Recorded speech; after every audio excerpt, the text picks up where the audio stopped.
Trois raisons pour lesquelles tu ne dois jamais sous-estimer Le Bon Coin comme étant un très très très bon site pour sourcer ta prochaine boîte. La première raison est tout simplement que Le Bon Coin, sur Le Bon Coin, tu peux enlever les intermédiaires. Et encore une fois, quand tu rachètes des entreprises sans apport, donc quand tu passes pas par la case bancaire, euh, avoir des intermédiaires, c'est extrêmement compliqué parce qu'en fait, vous ne servez pas les mêmes intérêts. Ce qu'ils veulent, eux, les brokers, c'est toucher un pourcentage à la signature. Et vu que toi, tu étales le paiement dans la durée, autant te dire que tu es à l'opposé de ce que désire tout simplement un intermédiaire. Deuxième raison, c'est tout simplement que tu es face à des personnes qui ne sont pas spécialement habituées à la reprise d'entreprise. Donc en fait, quand tu arrives justement vis-à-vis de ces personnes-là, les négociations sont beaucoup plus fluides et il y a moins des sujets d'ego parce que quelqu'un qui a déjà revendu énormément de boîtes, euh, qui a l'habitude de le faire, etc. Il y a un sujet d'ego et puis surtout elle a le réseau entre guillemets nécessaire pour ne pas justement accepter le paiement étalé. En fait, c'est pas le bon persona tout simplement parce qu'elle n'a pas euh, elle peut se faire acheter par un concurrent et compagnie, donc c'est encore un autre type de profil. Et la troisième raison, c'est tout simplement que ça te permet via des stratégies spécifiques d'aller, comment dirais-je, d'aller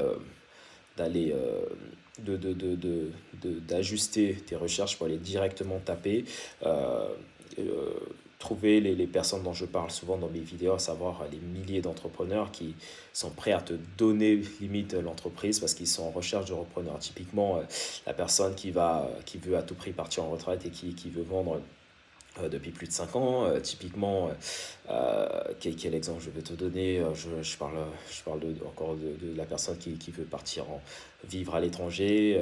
Typiquement, la personne malheureusement qui est malade et qui ne trouve pas de repreneur, etc. Sur le bon coin, en fait, c'est très facile, entre guillemets, de pouvoir sourcer davantage cette chose. Après, il y a une question qui revient souvent. Les gens qui testent le bon coin me disent, écoute, il n'y a que des restaurants et des hôtels. Alors, déjà, c'est bien, mais deuxièmement, non. Alors, je t'explique très rapidement. Le Bon Coin, c'est comme un réseau social.